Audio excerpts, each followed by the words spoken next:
Ladies and gentlemen, welcome to QBSN, the podcast, episode 11, featuring special guest Adam Shameem, rugby and softball beat reporter for Q30.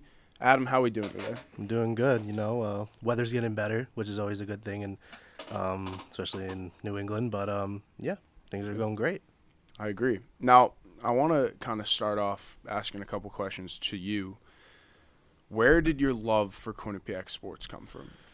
I think just first couple of weeks of freshman year, I didn't really understand it. How enjoyable the sports were. Before I stepped on campus, but then when I stepped on campus, going to that first hockey game, I remember the first hockey game I went to was a Quinnipiac women's hockey game, and even that was like sitting next to the glass, and I had a really good time. Then, as the season went on, I started to get more into the hockey team and the basketball teams, and through QBSN, I'm thankful to have done a ton of other sports like lacrosse, like field hockey, sports that I didn't think I would enjoy as much. I was able to do those sports, and I was able to commentate those sports, write about those sports, and it really opened my eyes to mid-major sports and kind of the community around the sports teams, and that's something I really enjoyed, and I've been enjoying throughout my past few years here at Quinnipiac. Awesome. And you talked about how you've commentated, written. Is there a favorite thing that you do as far as QBSN or Q30? See, I personally love the writing aspect of QBSN, and that's something I didn't do until my sophomore year. I came in, I was originally just, focusing on broadcasting, just doing broadcasting and things like that. But then I was introduced to writing, and, writing for me is something that I really enjoy. I like kind of being creative and kind of putting my own spin on things. And, I love going to press conferences, interviewing the coaches. We have some of the best coaches, I think, in the entire college sports landscape. I mean, you look at, Rand, you look at Trish Fabry, she's been there for over 30 years. TP, I mean, he's always has really fun press conferences. So, I really enjoy kind of getting quotes from them, going back, writing up a little recap. And then it's nice to see on the website when you see, you click on your name and there's a bunch of articles that you've written. They always bring back some good memories. So, I love sitting back, taking notes on some of the games, and then writing about it later. And usually the games that I do write, they're always really fun, close games. So it's super, super fun. Awesome. And talk about, do you have a favorite sport? See,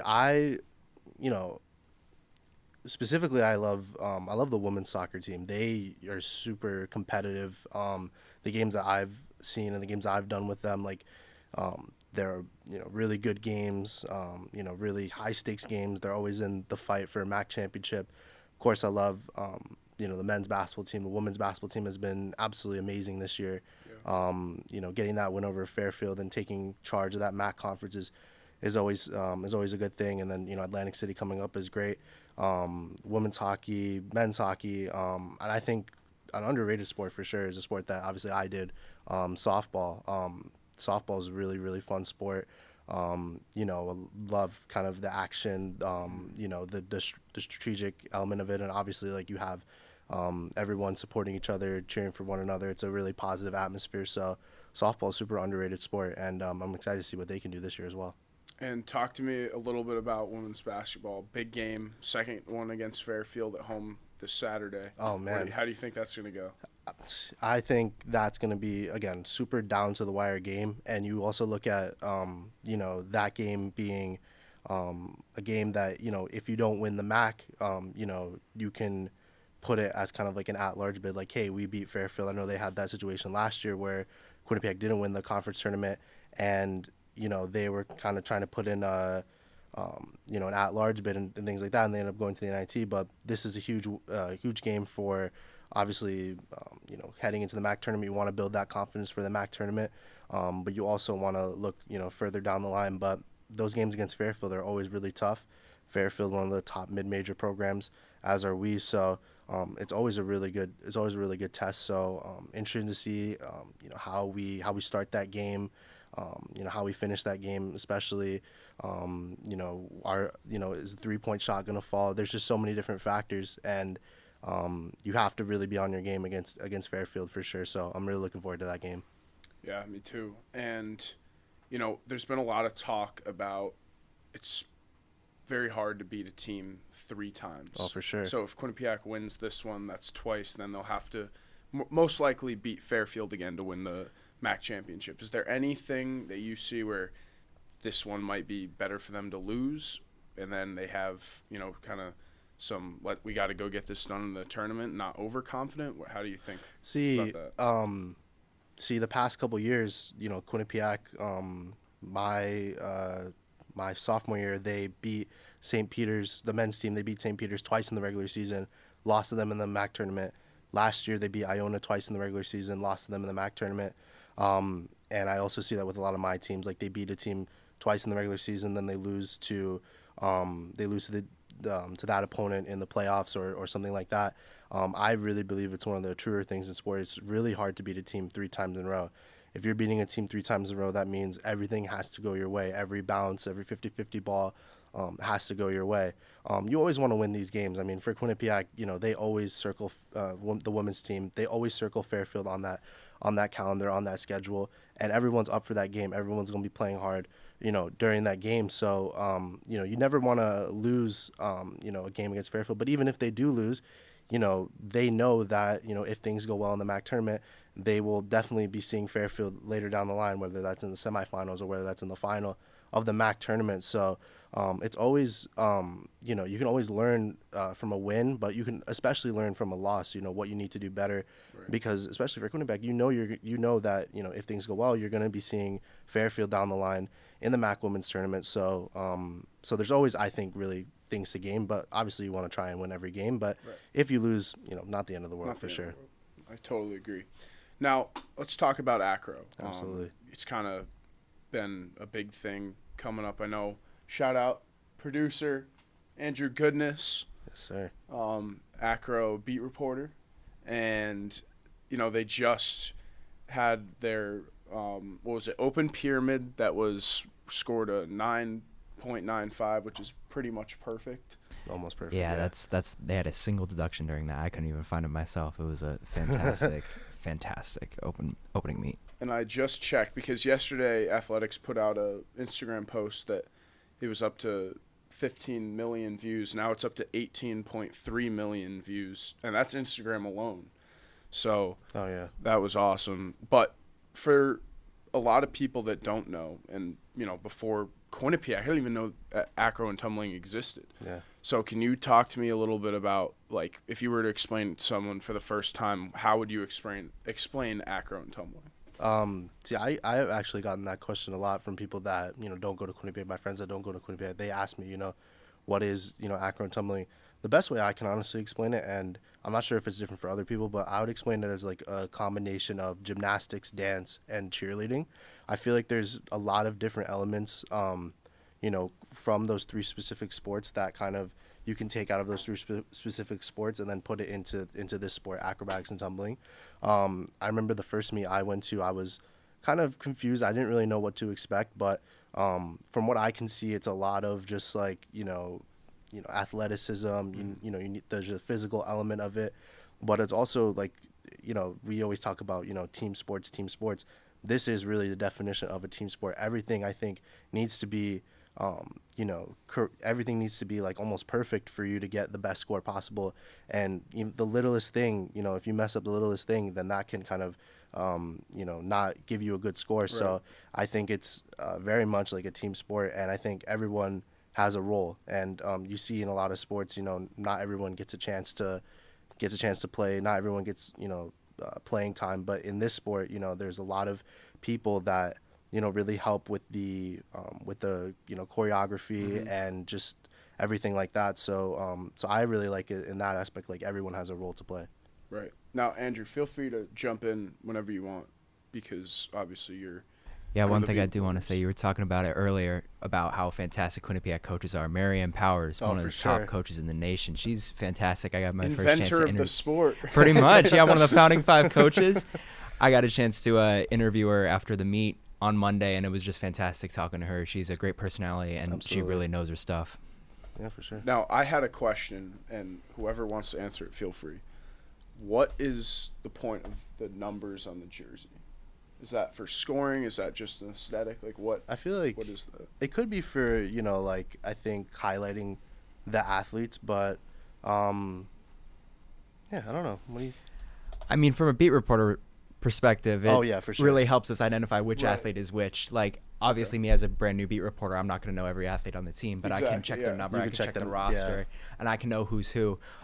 And a really cool thing about that is, especially with the rookies and the transfers, because they participated in 18 of the heats during the meet, which is a sizable portion. I think that's over 50% of the heats. So it was really cool to see all these new faces. So having the jersey numbers is really important when you're learning those new faces. Absolutely.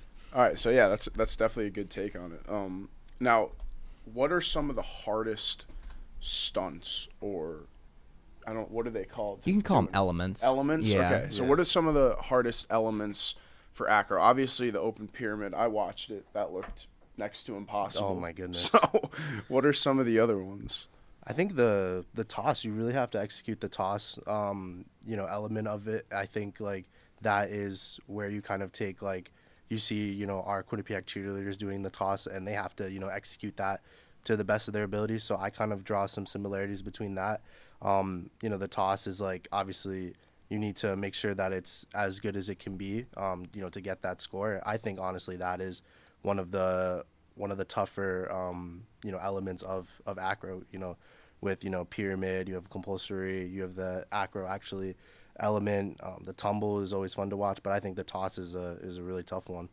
Yeah, I definitely agree. But like the team event is really tough, especially for Quinnipiac. That's where they struggled last year, and that's why they lost to Oregon in the semifinals last year, is because that team routine just didn't come together. And that's where I think like the cheerleading aspect comes in. Like cheerleading, like competition cheerleading is just that team event, but it's a little longer.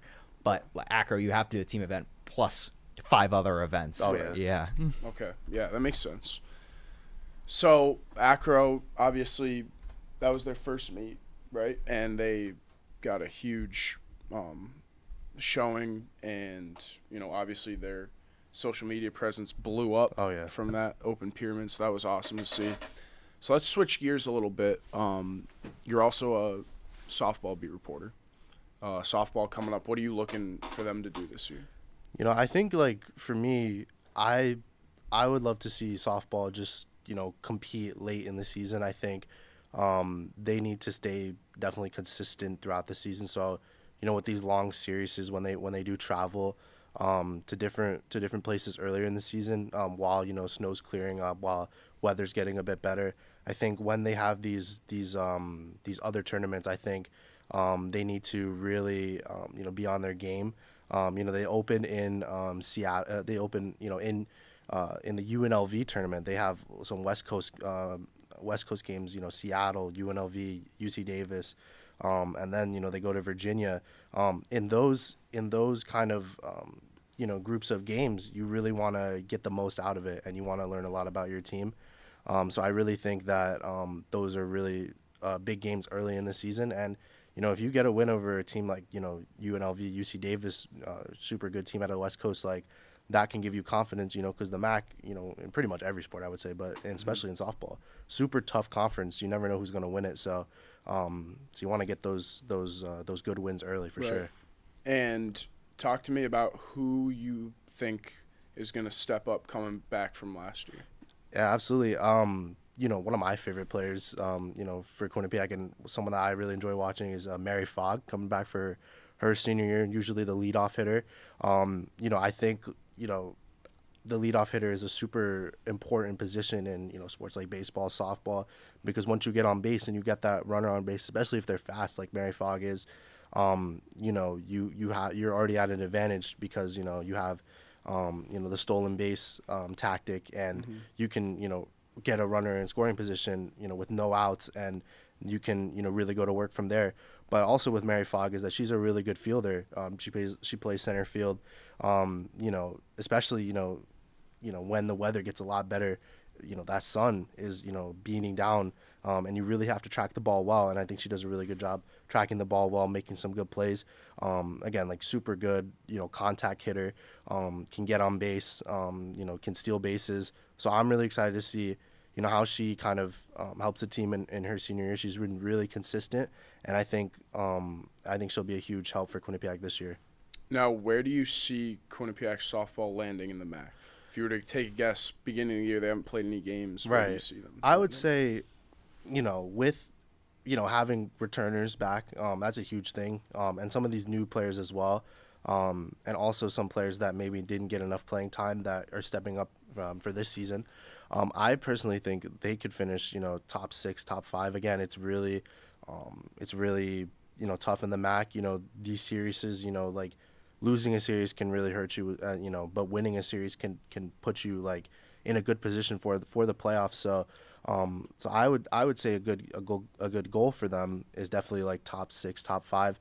Put yourself in a good position, for the MAC tournament because, obviously winning that MAC tournament, you go to the NCAA tournament, College World Series, always a big event in the college sports calendar. Right. So position yourself well in the MAC tournament, with that 6 seed, with that 5 seed, and then kind of go from there. Yeah. Now, we've talked a lot about Quinnipiac sports, couple athletes. Who's your favorite Quinnipiac athlete of all time? Ooh, of all time, this is really tough. Honestly, I gotta go with Matt Belanc. I gotta go with him. So when I came in my freshman year, 2022-2023, I believe he was a senior.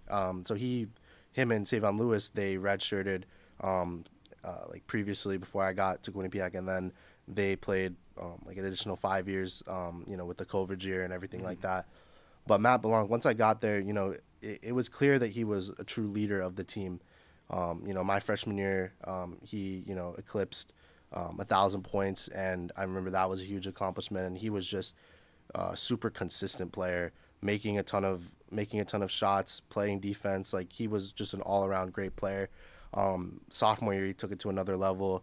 Averaged more than 16 points a game. He won MAC Player of the Year.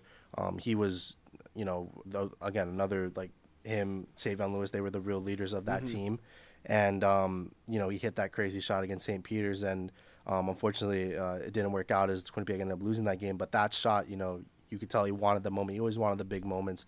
And you could see, his leadership qualities, were passed on, and now Amari's now that leader of the men's basketball team. And, he, took Matt Belanc's number, and, he's now, he has similar leadership qualities to Matt Belanc. But what I loved about Matt Belanc was just how aggressive he played. He played with that extra edge. Yeah. Didn't care what was happening. He was just going in. It didn't matter if they were up 20 or down 20. He was going to play with his heart and soul. And I think that was something that I really liked about him. And he was a great Quinnipiac player for sure. Who would you take, Matt Belanc or Amari Monroe? This is a hard one. I was talking about it with my roommate the other day. Like, that is really tough because I think they're both like super talented players, and they both provide a lot. Also different qualities as well. Right. Matt Belanc is more of an offensive guy, 3-level scorer. Amari Monroe, while he can't score, I know him more as like a defensive stopper. Put him on the best guy on the other team, and shut him down. That would be really tough. But I'm gonna still go with Matt Belanc. I think just because I think Matt Belanc, he's super shifty guy. He's got a lot of moves to create space. Sneaky athletic for sure as well. Yeah. I've seen him throw down some nasty dunks when I saw him play. But I would take Matt Belanc for sure. Awesome. Well, that's going to do it for this podcast. Thank you so much, Adam, for coming on. That Absolutely. Was awesome. So happy to have you. Shout out Andrew Goodness. Some great input today. Working hard behind the scenes. Tune in every Friday. Episodes drop at 3:30 p.m. And thanks again, Adam. Absolutely. Everybody, have an amazing week. Peace.